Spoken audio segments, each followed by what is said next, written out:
Welcome to 1337. Welcome to the future.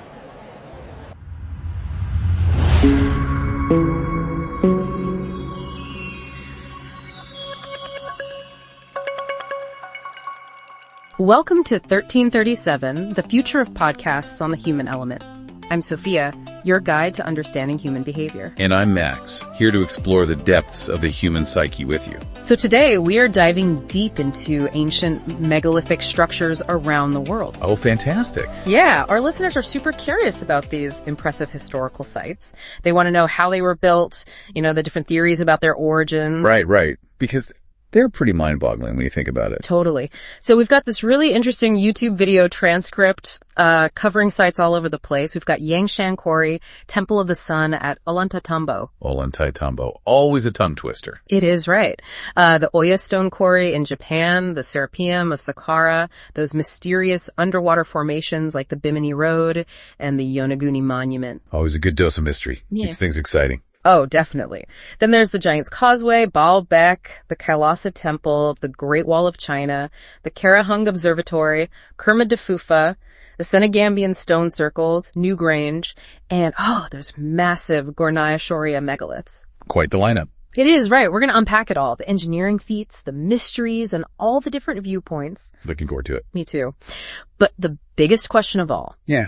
Could some of these structures be evidence of, lost advanced civilizations? Or can conventional explanations explain it all? The age-old debate. Well, let's jump right in. Okay, We've got to start with the Yang Shan Quarry in China. Talk about ambitious. This thing was meant to be huge. Oh, absolutely. You just look at this unfinished seal meant to honor the Zhongul Emperor's father, and it's awe-inspiring. Over 30 meters long. Picture a tractor trailer. That's how long we're talking. Wow, that's a serious statement piece. It is. And that's not all 13 meters wide, 10 meters thick. Yeah. Now for the real kicker. Yeah. The weight. Are you ready? Hit me. 16,250 metric tons. No. Yes. It's like 2,500 adult African elephants all in one spot.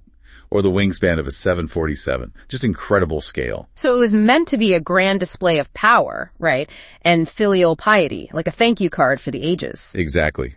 Building these massive stelae wasn't just about showing off in Imperial China.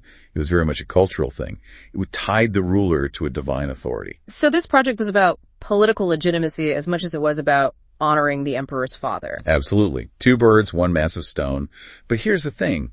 Despite all that initial push, the project just stopped. What happened? They hit a snag. You could say that. The biggest issue, as the sources point out, was moving this behemoth of a stone. They had to transport it just 10 kilometers. But after the Zhongul Emperor died, it proved too much. So even with a huge workforce and the best engineering they had back then, it was just too big of a challenge. Precisely. Shows you the limits even the most organized societies face when taking on these mammoth projects. But let's not forget, they weren't just standing around scratching their heads. They were using tools and techniques trying to make it happen. What kind of stuff were they working with?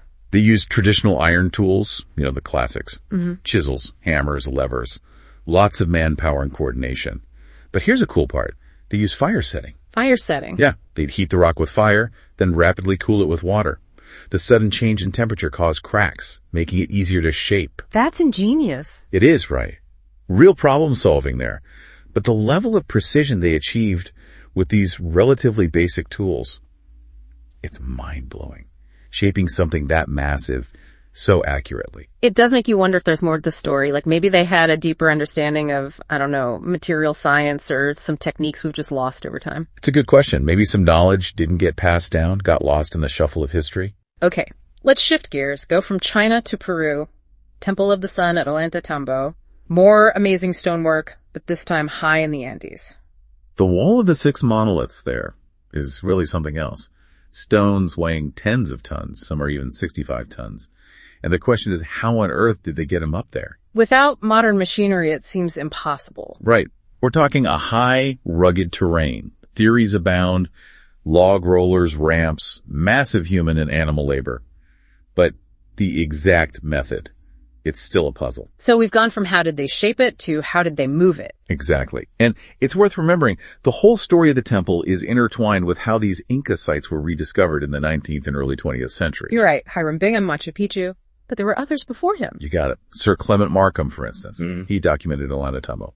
These early explorers really sparked this global fascination with Inca history. And you can't forget the local knowledge, right? The Quechua communities and their oral histories. Absolutely essential. They held the keys to understanding why certain stones were arranged the way they were, their connection to Inca rituals, and their cosmology. Like, stories about the sun's path helped figure out the temple's alignment with the winter solstice. So it's like a blend of science and spirituality. Exactly. They were observing the heavens, using their knowledge for religious practices. And speaking of which, have you heard about the water mirrors? Water mirrors for astronomy. Yeah. It's low-tech, but incredibly effective for observing the stars. And you see similar water features in other ancient cultures, like the Romans and their impluviums.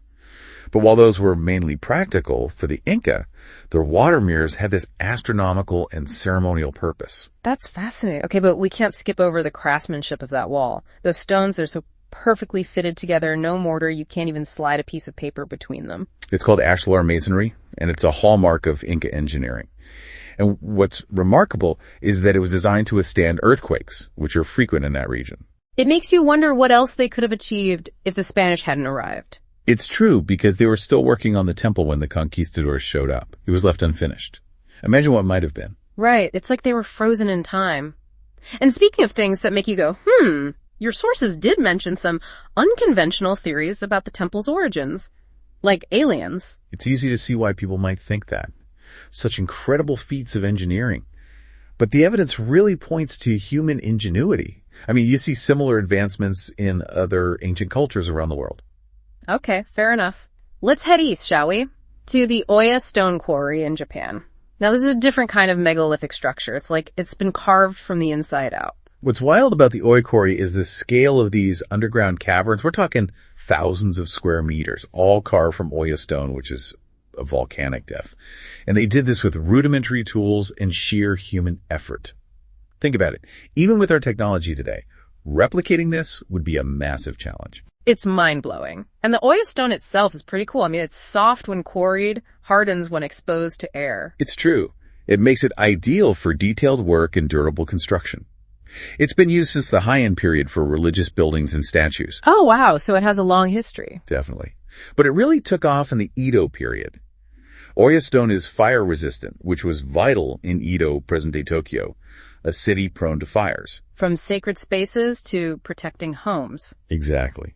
And, while we might compare it to something like European limestone, which also hardens over time, the use of Oya stone is really woven into Japanese culture and religion. There's even a theory that the Imperial family had a hand in the quarry's development early on. Wow. These caverns are huge, right? Enormous. Over 20,000 square meters, and they go as deep as 60 meters. It's like a whole other world down there. It must be incredible to see in person. It is. And the acoustics are amazing. There's almost no echo. Really clear sound. It is very different from Cappadocia's underground cities, which were mainly for living in and defense. Oya was all about industry. Right. Two different purposes, two different feels. Exactly.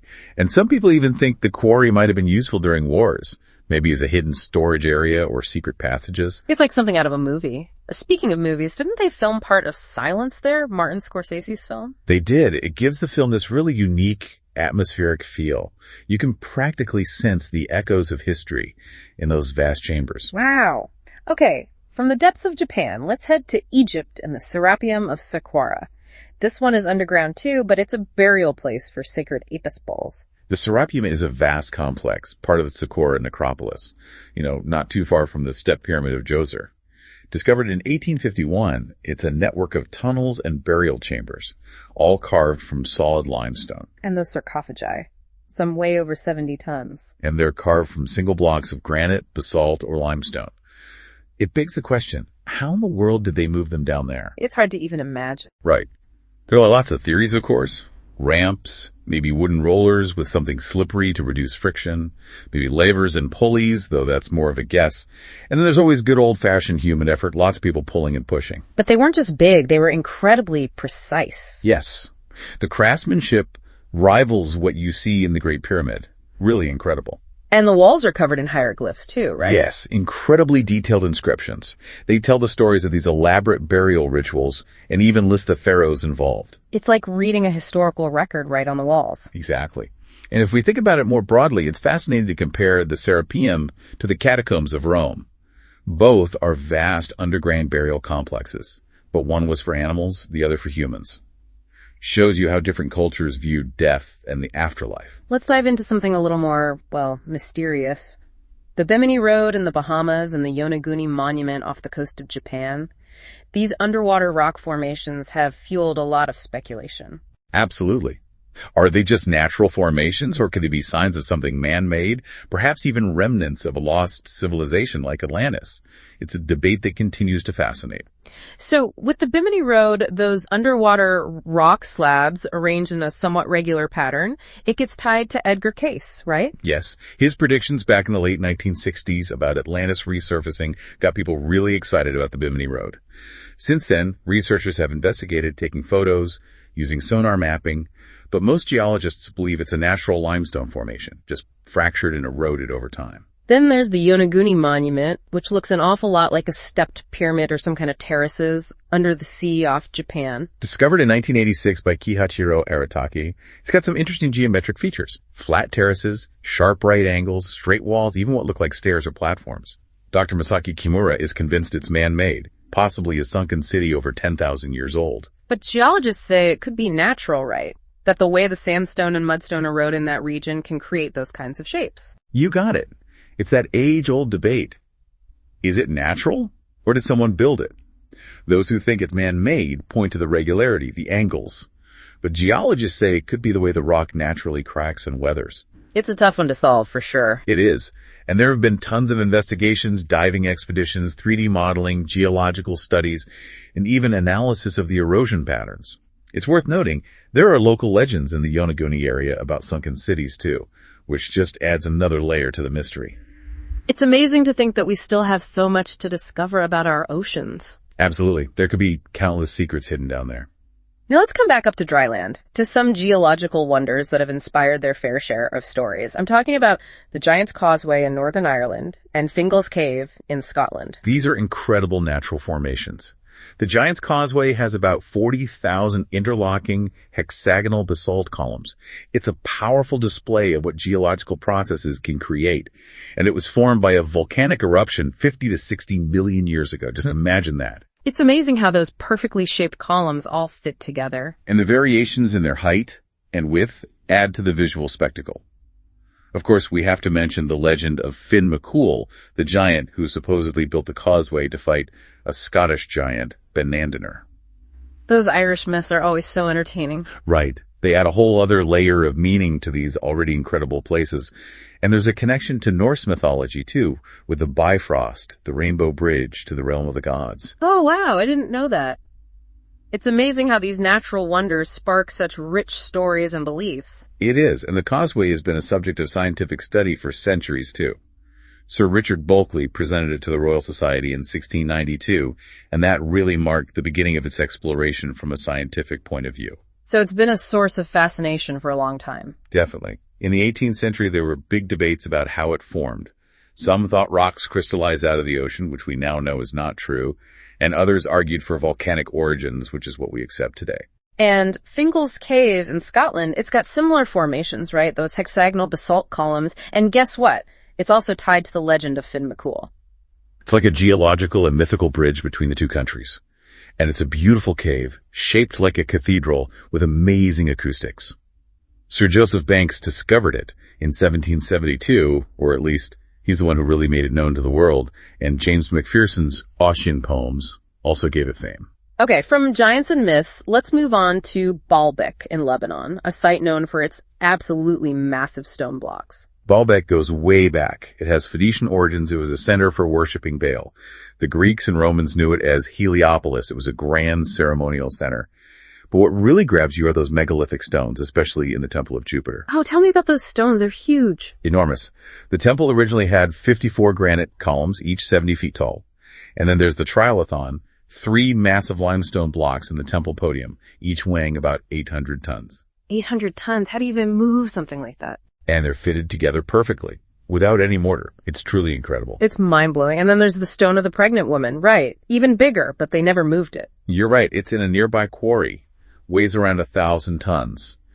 And if that wasn't enough, In 2014, they found an even bigger stone, estimated at 1,650 tons. It boggles the mind. Those are some of the largest stones humans have ever carved. They really are. If you compare Baalbek to Stonehenge, the stones at Baalbek are on a whole other level, and even the massive stones in the Great Pyramid are smaller. It makes you wonder what techniques they use to move and lift them. Rollers, sledges, maybe olive oil as a lubricant. But how do they get them in place so precisely? That's the big mystery. Theories suggest a combination of things. Maybe wooden cranes, huge earth ramps, and complex lever systems, similar to what's thought to have been used for the pyramids. It's a testament to human ingenuity, that's for sure. It is.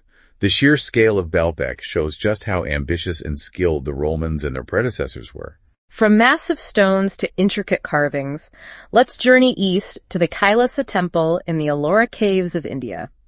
This is a whole different kind of marvel, the biggest single rock excavation in the world.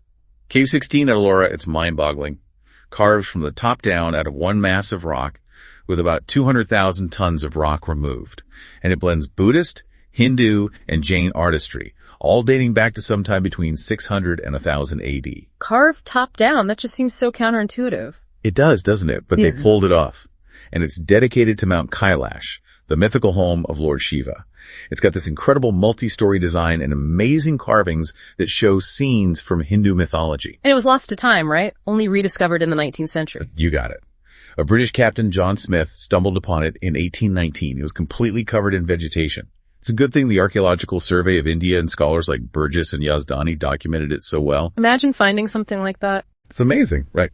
And when you compare it to a place like Petra, where the structures are mostly facades carved into the rock face, Kailasa is different. It's a complete excavation with intricate carvings on the inside too. Oh, wow. That's really impressive. It is. And it wasn't just about the carving. They had to think about the structure, making sure it wouldn't collapse, and figure out how to manage water drainage and airflow. Right. There's a lot of engineering that goes into something like that. Absolutely. And while some folks talk about aliens or lost technology, the temple really showcases the skills and dedication of those ancient Indian artisans and engineers. Now let's move on to something a bit more familiar. The Great Wall of China. We all know about it, but there's more to the story than meets the eye. Right. It's often seen as this single, continuous wall built all at once. But the sources point out some inconsistencies that challenge that narrative. So it wasn't just one big building project. Not exactly. The earliest sections used rammed earth and go back to the Warring States period. But it was the Ming Dynasty that really went all out, reinforcing and expanding the wall with those iconic stone and brick sections. They added battlements, watchtowers, all of that. I've heard some researchers, like Michael Collins, say that parts of the wall could be much older than we think. That's definitely a point of contention. But there's been a lot of archaeological work done in the 20th century, and that's given us a better understanding of when different parts were built. It also shows how construction methods varied. They used granite in the north, rammed earth in the plains. They really adapted to what was available. And the Ming Dynasty, they made some big improvements, didn't they? Absolutely. The standardized bricks made things easier, and that sticky rice mortar was incredibly strong and water resistant. Lime and sticky rice, who knew? It helped the wall survive for centuries. So it was truly a massive project, spanning centuries and involving millions of people. It was. Soldiers, peasants, even intellectuals labored on the wall, often under harsh conditions. It's a testament to imperial ambition and the power of human effort. You know, it's interesting to think about it alongside something like the Bingham Canyon mine, a modern engineering marvel that's actually visible from space. It makes you appreciate the different reasons and scales of these huge projects. Okay, let's shift gears again to some lesser-known sites. Kahung in Armenia, for instance. What can you tell us about that? Kahung is prehistoric. It could be 7,500 years old, maybe even 12,000. The central feature is a circle of standing stones, many with these deliberately drilled holes. The leading theory is that it was an astronomical observatory. So like Stonehenge. Exactly. Aligned with the sun at the solstices and equinoxes, maybe even tracking lunar standstills and constellations. Fascinating. What about the Kerma Defufa in Sudan? The Kerma Defufa is a site from the ancient kingdom of Kerma, around 2500 to 1500 BCE. It's located near the Third Cataract of the Nile. The main attraction is a large mud brick temple called a Defufa, about 18 meters high, with a base of 50 by 25 meters. It's interesting, the ancient Egyptians used so much stone, but here we have a massive mud brick structure. Exactly. Excavations, started by George Reisner in the early 20th century and continued by Charles Bonnet later on, showed that Kerma was a major urban center. It might have even rivaled some Egyptian cities in its complexity and wealth. They found royal tombs filled with ebony, ivory, all sorts of valuable stuff. Sounds like a powerful kingdom. It was. They also found signs of sophisticated urban planning and graves with evidence of human sacrifices, possibly linked to ancestor worship. So they had a complex society, maybe with beliefs similar to the Aztecs in some ways. It's possible. And their mud brick architecture is distinct from the stone structures of the Egyptians, suggesting they had their own unique building traditions. And they were in a strategic location, weren't they? Absolutely. Kerma was a key trade hub between sub-Saharan Africa and the Mediterranean, with goods like gold, ivory, and incense flowing through it. Must have been a bustling place. Okay, let's travel to the Senegambian stone circles in Senegal and Gambia. What can you tell us about those? These are fascinating sites, spread out over a huge area, about 30,000 square kilometers. They consist of numerous stone circles, each made up of 10 to 24 laterite stones. They're often cylindrical and stand about 1 to 2 meters tall. Sometimes they're arranged in these concentric circles or even double circles. So there are a lot of them, and they're pretty spread out. Right. Some of the most notable sites are Wasu, Kerbach, and Senegambian. European travelers first wrote about them in the mid-19th century, but it wasn't until the 20th century that archaeologists really started studying them in detail. Who are the key figures in that research? Two important names are Bakary Sidibikam, a Gambian historian, and Guy Filmans, a French archaeologist. Their work helped these sites gain recognition as a UNESCO World Heritage Site in 2006. That's great. What do we know about the purpose of these stone circles? Well, it seems they were primarily burial sites. Archaeologists have found human remains, pottery, iron tools, and jewelry at their centers. This suggests they were important for funerary rituals and beliefs about the afterlife. So each circle marks a place of remembrance and transition to the next world. That's powerful. Okay, let's shift to Newgrange in Ireland. Newgrange is an amazing prehistoric passage tomb. Part of the Brúna Boyan complex in County Meath, it dates back over 5,000 years, making it older than the pyramids.